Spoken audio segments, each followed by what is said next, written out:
On s'est quitté sur ce dernier Aja avec du public. Après, c'était la période estivale, la période des vacances. Et j'étais hyper heureux à l'idée de me dire que j'allais être en vacances pendant plus d'un mois, pendant un mois et demi. Alors, j'avais prévu des trucs de fou. Moi, je n'avais pas passé de vacances à l'étranger avec mes parents depuis l'adolescence. Quand j'étais ado, on partait souvent, mes parents, chaque année, ils nous faisaient un petit voyage. Alors, on partait pas très loin, ça restait toujours le Maroc, la Tunisie, l'Espagne. C'était des destinations qui étaient proches de là où on était, mais ils nous emmenaient dans des hôtels où il y avait le all-inclusive, où on pouvait se sentir un peu libre. Alors moi, je restais tout le temps avec mes parents parce que j'étais grave introverti, j'aimais pas parler aux autres et j'étais bien qu'avec mes parents, voilà, quand j'étais ado. Mais j'avais envie de leur rendre l'appareil. J'avais envie de les réunir aussi, mes deux parents, mon papa, ma maman, avec moi, en vacances à l'étranger. J'avais envie de leur payer ce voyage aussi. C'est tout con, mais c'est le symbole, un petit peu comme ils faisaient avec nous, je dis nous, ma sœur et moi, quand on était gosses. J'avais envie de les faire kiffer, de les faire rêver. J'ai donc préparé mes vacances en Grèce avec mon chéri. J'ai pu passer une semaine avec mes parents, mon chéri et moi. J'avais réservé un super hôtel. J'avais fait attention à avoir toute l'accessibilité pour ma maman parce qu'elle a des problèmes à la hanche et des problèmes au genou. Donc, c'est pas forcément évident de réserver un hôtel avec tout ce qu'il faut. Donc, par exemple, une piscine avec une échelle qui tombe brute comme ça, c'est pas possible. Il fallait vraiment qu'il y ait des marches qui fonctionnent bien pour qu'elle puisse rentrer et se sentir à l'aise. Enfin bref, j'ai essayé de faire attention à tout ça pour qu'ils puissent passer des vacances incroyables en notre compagnie. C'était pas évident parce que pour réunir tous les critères, le prix, le machin, le truc et que ça convienne à tout le monde, c'était pas évident, mais avec du recul, je trouve que j'ai réussi. Je vais vous raconter les détails après. La seconde semaine, ce qui était prévu, c'était de me retrouver avec ma meilleure amie. Donc ma meilleure amie qui habite aux Émirats Arabes Unis parce qu'elle est hôtesse de l'air et que je connais depuis le collège et on se voit quasiment jamais. Elle est venue passer une semaine avec nous, une semaine avec moi. Je suis retombé dans l'adolescence. Ça a été juste incroyable. C'est mon mot, hein. Ça a été incroyable. Mais j'ai vécu des vacances incroyables. J'ai vécu un été incroyable. J'ai vécu un de mes meilleurs étés, si ce n'est pas le meilleur été depuis l'été 2001. Parce que je considère un des étés de mon adolescence comme un des meilleurs étés. En 2001, découverte de la liberté, etc. Enfin, bref, voilà. Mais c'était un de mes meilleurs étés. Et la troisième semaine, on est resté 3 semaines en Grèce, donc on est parti à Mykonos. La troisième semaine, c'était juste mon copain et moi. On avait loué un catamaran qui devait faire 14 mètres quand même. Un catamaran, donc une petite croisière privée. On s'est fait ce kiff-là. On ne l'a jamais fait. Et puis vous savez qu'en plus, je ne pars pas souvent en vacances loin parce que j'avais peur de l'avion. J'ai peur de l'avion, mais ça m'a limité pendant plus de 15 ans. Et là, je le reprends un peu, genre 3h, 3h30 maximum. Donc c'est une grande étape dans ma vie, dans notre couple. Et on a kiffé sur un bateau, tous les deux, avec notre équipage, où on a pu vraiment se retrouver et surtout ne pas rester qu'à Mykonos et découvrir toutes les Cyclades, la beauté des Cyclades. On a découvert des îles que je ne connaissais pas du tout, comme Délios, je crois, une île complètement sauvage où il n'y avait même pas d'électricité, rien du tout, qui était paradisiaque, Paros, Antiparos, il y en a une, j'ai oublié le nom, j'avais adoré, c'était pas Skiathos, si c'était peut-être Skiathos. Enfin bref, je me suis régalé, j'ai passé 3 semaines extraordinaires, avec une ambiance complètement différente, de l'amour complètement différent. La première semaine avec mes parents et mon chéri a été une semaine où j'ai pu leur faire découvrir le Mykonos que je connaissais. J'avais prénoté toutes mes petites adresses, tous mes petits restaurants, les tavernes que j'avais envie de leur faire découvrir, les petites criques, les plages paradisiaques que j'avais envie de leur faire découvrir. Même si ma maman, elle est parfois limitée parce qu'elle a des douleurs à cause d'une prothèse de la hanche et d'une prothèse du genou, et c'est pas du tout évident. J'ai revu ma maman un petit peu, presque comme elle était 20 ans auparavant, avec un regain de liberté, de possibilités, où elle a pris sur elle sur beaucoup de trucs, mais on n'a pas été limité, même si on faisait les choses à son rythme. On se retrouvait pour manger, pour le petit déjeuner. Je leur ai fait découvrir tout un tas de restaurants, les Sunset View de Mykonos, les couchers de soleil extraordinaires. On leur a laissé la plus belle chambre, parce qu'on avait 80 mètres carrés avec 2 chambres séparées, un salon, notre petite piscine privée. On a fait tout un tas d'excursions. C'était extraordinaire. J'ai été triste, quoi, quand je les ai ramenés à l'aéroport et qu'ils sont partis. Et j'ai déjà hâte la saison prochaine de refaire exactement la même chose, de découvrir ensemble une autre destination.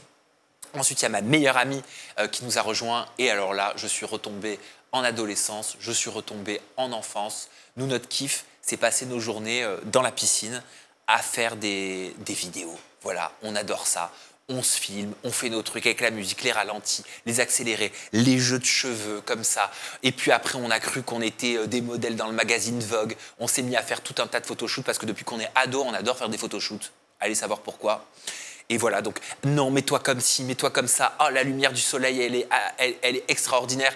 Et là, oh, golden hour, il faut impérativement qu'on fasse cette photo magnifique et tout. Enfin bref, j'ai replongé dans mon adolescence et avec cette insouciance et ce truc, je ne sais pas comment vous expliquer, mais de ne plus calculer les réseaux, plus calculer l'actualité, juste vivre en fait.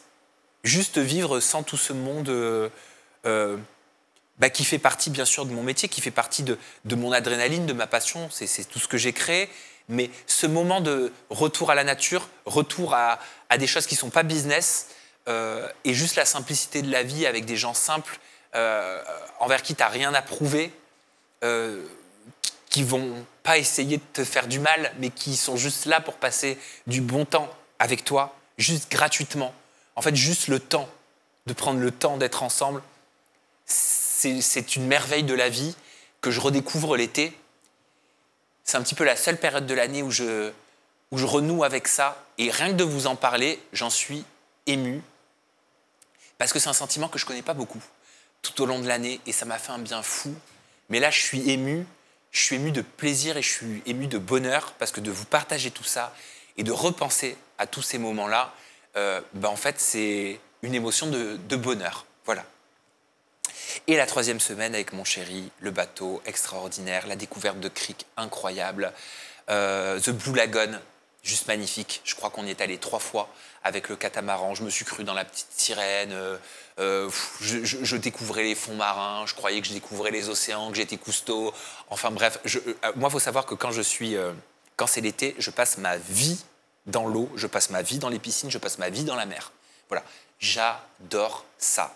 Je suis un sirin l'été. Si vous ne me trouvez pas à l'hôtel, si vous ne me trouvez pas sur un bateau, c'est parce que je suis dans l'eau. Bon, un peu particulier quand même, j'avoue, toute une semaine entière, parce que dormir là dans les cabines, t'entends le bruit des bateaux, t'entends la mer, enfin et puis parfois t'entends rien. Quand tu déposes l'ancre et que t'es au milieu de nulle part, ça fait quelque chose, quoi. Un moment, j'ai eu le mal de mer, c'est quand on faisait les traversées. Une traversée où normalement on n'était pas censé faire des traversées la nuit, mais là il y en a une parce qu'ils ont annoncé beaucoup de vent, enfin énormément de vent, presque une tempête qui allait nous empêcher de partir le lendemain matin, donc il a fallu partir vers 22h, 23h et je crois qu'on a fait une traversée jusqu'à minuit pendant 3h30. Là je me suis retrouvé dans la cuisine du bateau, allongé, avec le sac poubelle, où j'ai cru que j'allais rendre, j'ai cru que j'allais vomir. Vraiment, là, j'ai vu ce que c'était le mal de mer. Et le capitaine du bateau qui descendait, qui se mettait en pilote automatique pour aller chercher une bière dans le frigo. Là, j'ai eu la peur de ma vie. Je me suis dit, mais un capitaine n'est pas censé être sobre. Enfin bref, j'avoue que là, j'ai eu un petit peu peur. Lui ne semblait pas avoir peur, mais pour moi, c'était comme si j'étais en pleine tempête. J'ai un peu cru que j'allais crever, mais j'essayais de gérer, de respirer. Ça s'est plutôt bien passé. Mais grosso modo, voilà. Mon voyage dans les Cyclades, je mettrais 10 sur 10. Et l'avion, aller et retour, ça s'est un petit peu mieux passé que d'habitude, même si j'ai eu quand même très peur, même si j'ai quand même fait ma petite crise de larmes, même si je me suis quand même filmé au décollage. Je ne saurais pas vous expliquer pourquoi, mais de me filmer au décollage et de le partager inconsciemment, c'est comme si... Alors déjà, ça me rassure, parce que je me dis qu'il ne peut pas m'arriver quelque chose. Parce que je l'ai posté, j'ai eu peur, je l'ai montré, j'ai chialé, je l'ai partagé. Donc s'il m'arrive quelque chose, ce serait quand même statistiquement un truc de fou. Donc inconsciemment, c'est comme si faire ce rituel... En fait, c'est un rituel. Hein. C'est comme si faire ce rituel me garantissait que je ne pouvais pas avoir d'accident. C'est trop chelou. Voilà, mais ça se passe comme ça dans ma tête à ce moment-là. Ensuite, je suis revenu quelques jours à Paris, 2-3 jours. Ah ouais, j'avais déposé Yvette, ma petite chienne, avant de partir en Grèce. Déjà, c'est chez mon meilleur ami, Olivier, qui l'a gardée. Ça s'est super bien passé, elle s'est super bien entendue avec eux et tout. Et donc, après, on est retourné avec mon chéri à Montpellier. J'ai retrouvé ma petite Yvette, c'était les grandes retrouvailles parce que je ne l'avais pas vue depuis 3-4 semaines.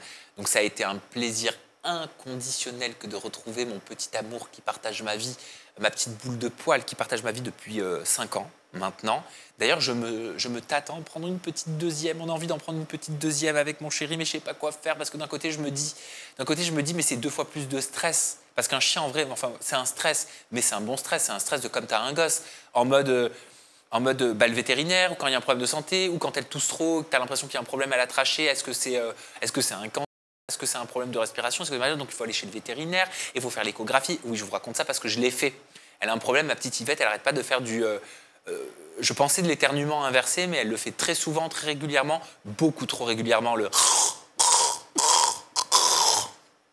où presque elle s'étouffe. Et c'est vrai que juste avant de l'amener en vacances, presque j'ai cru qu'elle faisait une sorte de syncope. On a eu très peur avec mon chéri parce que quand elle faisait son éternuement inversé, je crois que ça s'appelle je ne sais plus en anglais ce que c'est le nom, vous me le direz dans les commentaires, elle faisait son comme un petit porcinet qui va mal. Et puis là, c'est comme si elle tombait dans les vapes. Donc on a eu grave peur. Donc quand je l'avais amenée avant de partir en Grèce, je l'ai amenée tout de suite chez le vétérinaire pour savoir ce que c'était et tout. Non, c'est pas du snorkeling, c'est du sneers. Bon, je sais plus. Vous, je suis persuadé que vous avez la réponse, vous me le direz. Mais il y avait une petite intervention qui était prévue. Elle m'a dit certainement qu'il va falloir faire une petite opération au niveau de la trachée pour ouvrir les voies respiratoires. Donc c'était prévu après le voyage en Grèce. Et entre-temps, elle était sous cortisone. Mon meilleur ami Olivier, je lui avais tout expliqué. Ça s'était très bien passé avec le traitement. Donc, en retournant à Montpellier, après le voyage en Grèce, il a fallu aller chez le vétérinaire. Je l'amène, tout ça. Le vétérinaire m'appelle dans l'après-midi, une fois qu'ils ont fait l'échographie, qu'ils ont passé la radio, la fibroscopie. Ils ont tout regardé, hein, mais vraiment tout l'organisme. Elle me dit, alors la bonne nouvelle, c'est qu'il n'y a pas besoin de faire une opération parce qu'elle n'a pas de malformation physique, Yvette. La mauvaise, c'est qu'on ne sait pas d'où ça vient. Et il va falloir être très vigilant par rapport à ça, peut-être changer l'alimentation, donc on va faire des tests, etc. Donc voilà. Mais tout ça pour vous dire que j'ai envie de prendre un second chien. Mais moi, tout ça, je me dis, si j'en ai un second, j'aurai certes 2 fois plus d'amour, mais j'aurai aussi peut-être 2 fois plus de stress pour si tu as un problème avec ton animal. Mais j'ai très envie. Mais après, je me dis, voilà, 2, 1... Bon, ça, ils font 2 kg, 2 kg 3. Donc voilà, est-ce que ça va me changer véritablement la vie? Conseillez-moi dans la barre de commentaires. Mais c'est tellement d'amour, c'est tellement beau ce lien qui est créé avec cette petite boule de poil que c'est vrai que j'ai envie de le multiplier. Et si ça tenait qu'à moi, j'en aurais 15. Voilà. Si je ne travaillais pas comme ça, si j'avais une énorme maison, si j'étais rentier. Et oui, c'est clair, j'en aurais 15.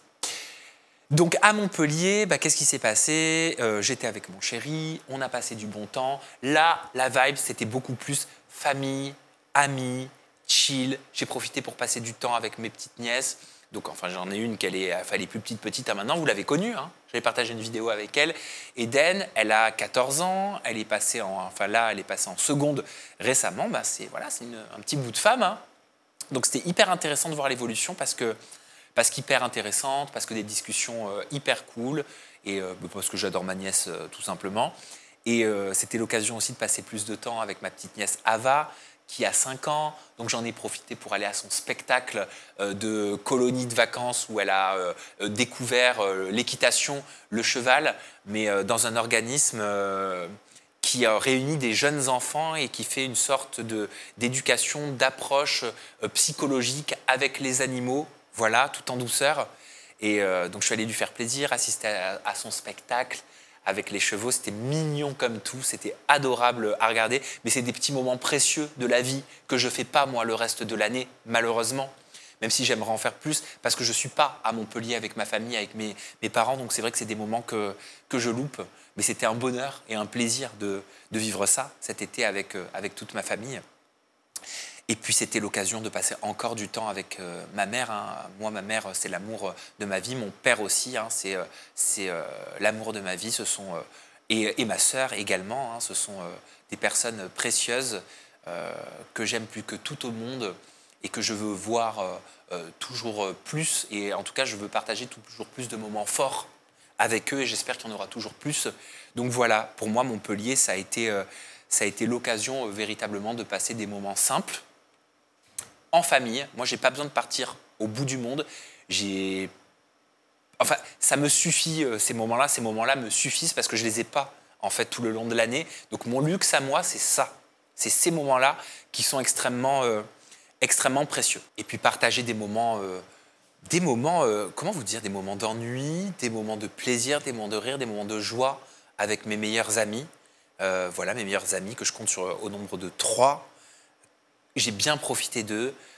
Ça passe par des restos, ça passe par des moments chez eux, ça passe par des moments chez mes parents, à la piscine où on se retrouve, où juste on papote, voilà, où on replonge parfois même en enfance. Je suis allé au cinéma, tiens, j'étais pas allé au cinéma depuis genre hyper longtemps. Je suis allé au cinéma pour voir Souviens-toi l'été dernier 2025. Faut savoir, peut-être que vous ne le savez pas, je crois que je ne me suis jamais confié là-dessus, je suis un grand fan de films d'horreur. J'adore les films d'horreur depuis ma très tendre adolescence. Adolescent, je les collectionnais, mais genre j'étais abonné à la Fnac, j'allais tout le temps acheter les derniers films d'horreur. J'avais une collection incroyable qui n'a plus aucune valeur aujourd'hui à cause du digital. Mais j'adore les films d'horreur et j'adore les suites. Et là, en l'occurrence, Souviens-toi l'été dernier, c'est ce qu'on appelle un legacy-quel. En gros, c'est l'héritage avec des nouveaux protagonistes, mais quand même avec le côté rassurant et le côté nostalgique avec certains anciens acteurs qui viennent un petit peu passer le flambeau. Donc le retour bien sûr de Jennifer Love Hewitt, pour ceux qui connaissent, et je l'attendais avec impatience, ou encore de Freddie Prinze Jr. Dans son rôle, et je ne vais pas vous spoiler, j'ai été assez surpris à la fin. Donc souviens-toi l'été dernier, forcément le 1, je le connais par cœur, le 2 avec Brandy, je le connais aussi par cœur, Ben Willis, et le 3, enfin c'est pas véritablement le 3 parce qu'il y avait eu le 1, 3, mais on va dire que c'est comme s'il n'y avait pas de 3 tellement il était naze et qu'il ne suivait pas la suite logique. Souviens-toi l'été dernier 2025, sur le coup, j'ai détesté, je dois dire, je me suis dit mais c'est pas possible, quand j'ai vu le final, ils ont niqué la saga, pourquoi ils ont fait ça? Mais ils ont tué la franchise en faisant ça, et étonnamment, comme beaucoup d'avis que je peux avoir très négatifs au début, j'ai adoré par la suite. Plus j'y repensais, plus j'avais envie de le revoir. Je l'ai revu une seconde fois, j'ai adoré. Je l'ai revu récemment une troisième fois, j'ai encore plus adoré. Donc voilà, unpopular opinion, pour ceux qui l'ont vu et qui n'ont pas aimé. Moi, j'ai adoré Souviens-toi l'été dernier 2025.